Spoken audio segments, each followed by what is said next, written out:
හයි බොන් සියලු දෙනාටම අද අපි කතා කරන්න හිතන මේ වීඩියෝ එකින් තුළින් counter movement jumps කියන්නේ මොනවද සහ අපි කොහොමද මේ counter movement jumps කියන එක විද්‍යානුකූලව අවබෝධ කරගන්න කියන එක. ඉතින් මම මේකට යොදා ගන්නවා counter movement graph එකක්. එහෙම නැත්නම් ප්‍රස්ථාරයක්. අපි counter movement jump එකක් කරපුවාම එන ප්‍රස්ථාරය මම යොදා ගන්නවා ඔබට මේ counter movement jump එක කියන එක පිළිබඳව විද්‍යානුකූලව අවබෝධයක් ලබා දීම සඳහා. එතකොට මේකෙදි ප්‍රධාන අධීරයන් කීපයක් තියෙනවා. මේ අධීරයන් කීපයත් එක්කම මම කතා කරන්න බලාපොරොත්තු වෙනවා. එක එක අධීරයේදී මොන වගේ ක්‍රියාවලියක්ද සිද්ධ වෙන්නේ සහ අපි counter movement jump එකක් කියන එක ඇයි අපි කරන්නට ඕනි?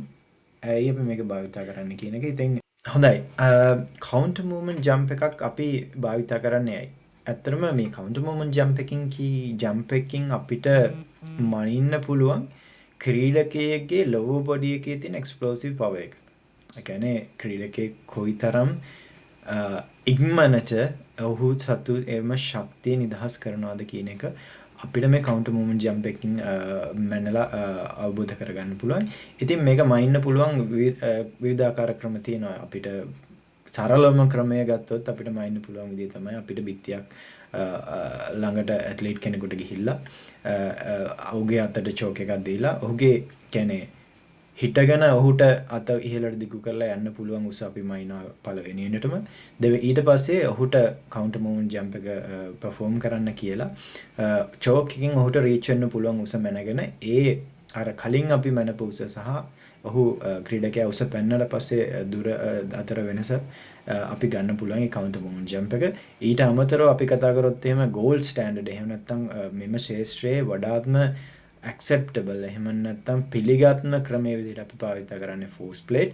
මම දන්නවා force plate කියන එක ඇත්තටම ඉතා මිල අධික දෙයක්. ඉතින් මේක ගොඩක් වෙලාවට 90%කට වැඩියම අපිට මිලදී ගැනීමේ හැකියාවක් නැහැ ශ්‍රී ලාංකිකයෝ විදිහට. ඉතින් මම හිතනවා අපිට මේක සරලව භාවිත කරන්න පුළුවන් force plate නැතිව මම කලින් කියපු විදිහට.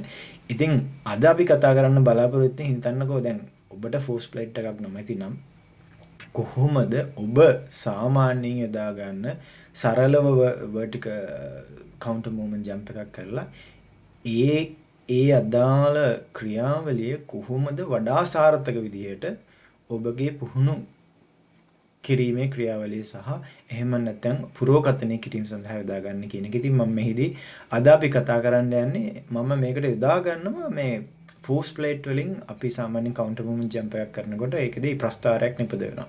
ඒ ප්‍රස්ථාරය තමයි මම අද යොදාගන්නේ මේක අපි විස්තර කිරීම සඳහා. ඉතින් බලාපොරොත්තු වෙන මේ ප්‍රස්ථාරය මගින් තියෙන විවිධ කියන්නේ අපිට ප්‍රස්ථාරයේදී අපිට counter movement jump එක අධීර කිහිපයකට බෙදන්න පුළුවන්.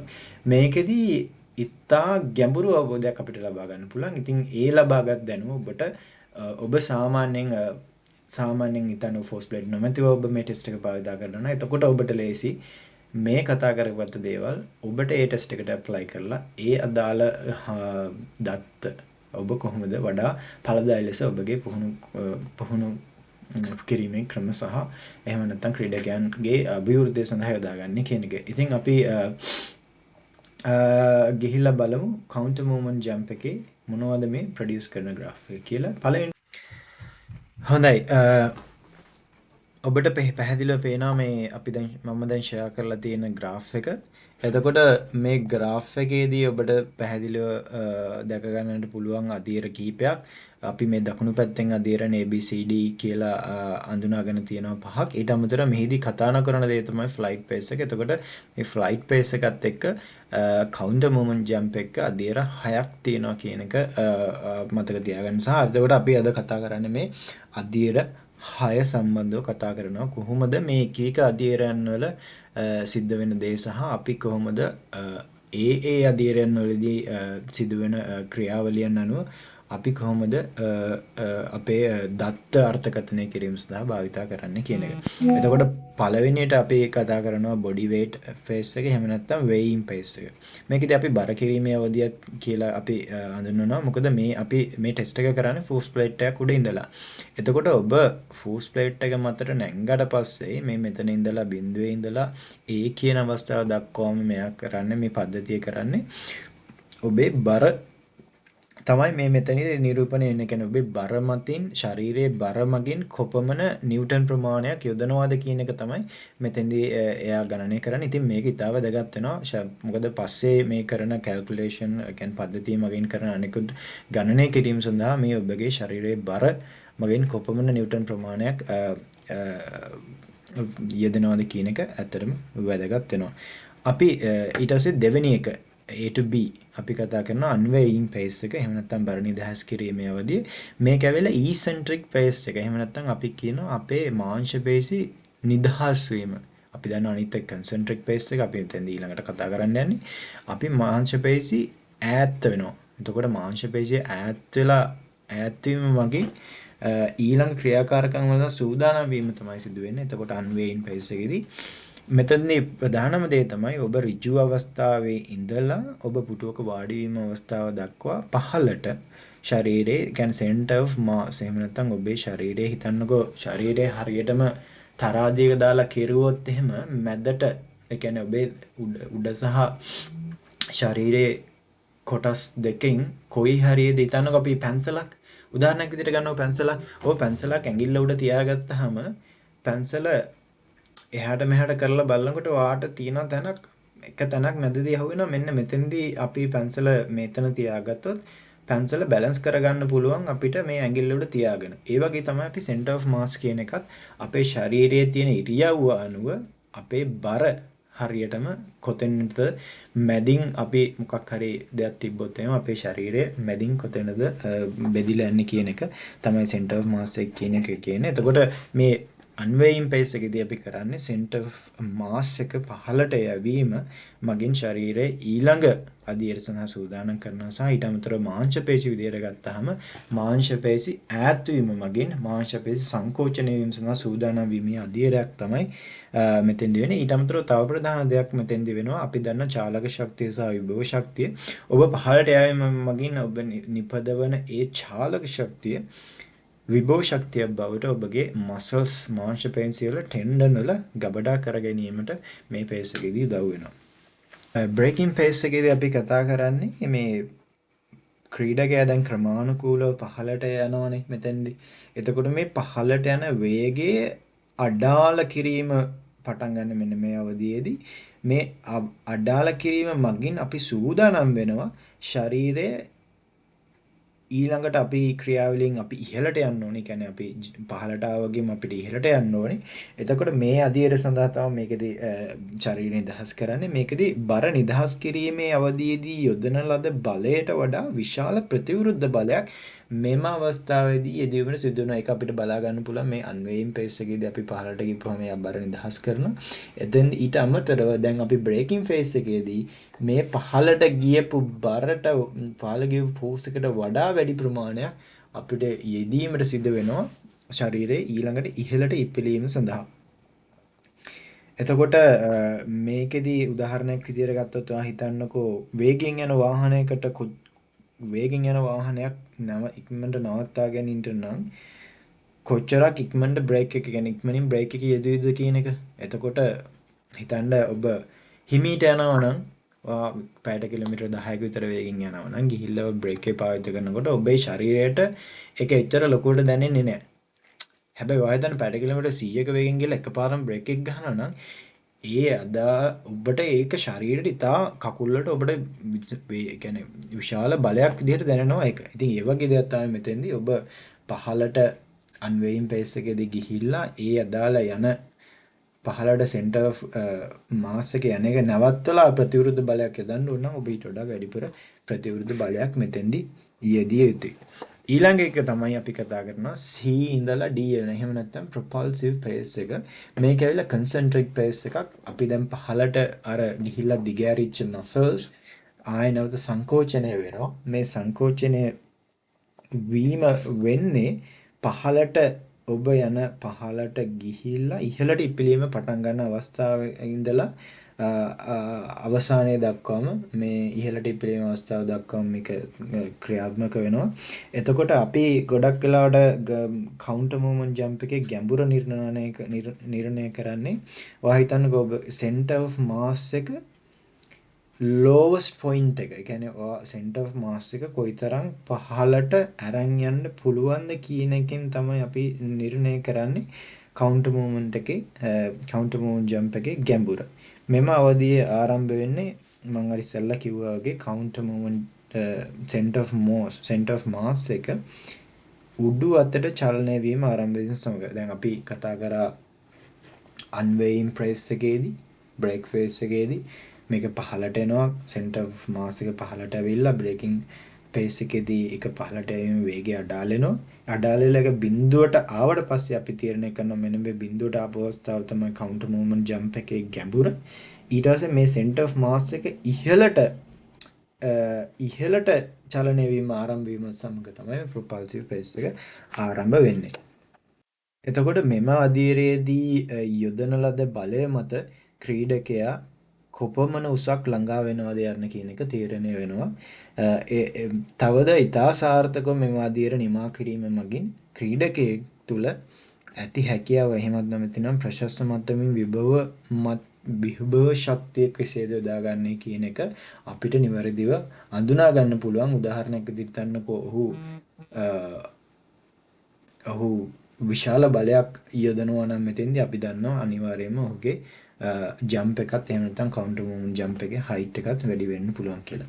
ඊළඟ පේස් එක තමයි ෆ්ලයිට් එක. එතකොට ෆ්ලයිට් එකේදී ඇත්තටම අපි මේක ගෝවනේදී ඉන්න අවස්ථාව මේක ඉතාමත් පහසු අවධියක් අවබෝධ කරගන්නට මම හිතන්නේ ඒකයි මේකද ග්‍රාෆ් එකේදීත් වැඩි විස්තර කරලා නැත්තේ මෙතෙන්ද. කොච්චර බලයක් මෙතෙන්දී යොදනවාද? ඒ බලය මත තමයි තීරණය වෙන්නේ ඔබ කොයිතරම් උසකට යනවද කියන එක.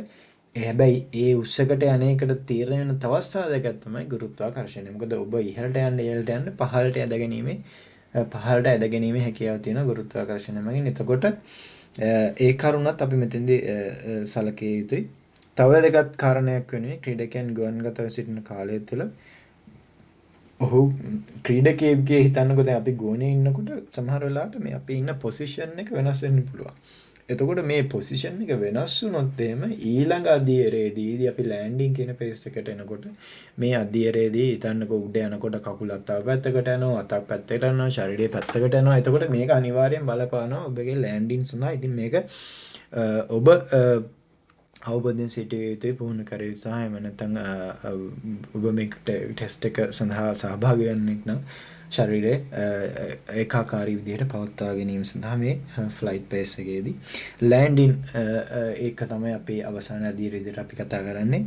පතිත වීමේ අදියර මේ ආරම්භ වෙන්නේ ඇත්තටම ක්‍රීඩකයාගේ පාද පොළොව සමග සම්බන්ධ වෙනවත් සමගම තමයි මේක පටන් ගන්න. ඉතින් අපිට මෙතෙන්දී පේන උදාහරණයක් විදිහට බලනකොට අපි සාමාන්‍යයෙන් බොඩි වේට් එක අපි ගත්තේ මෙතෙන්නේ බොඩි වේට් එක.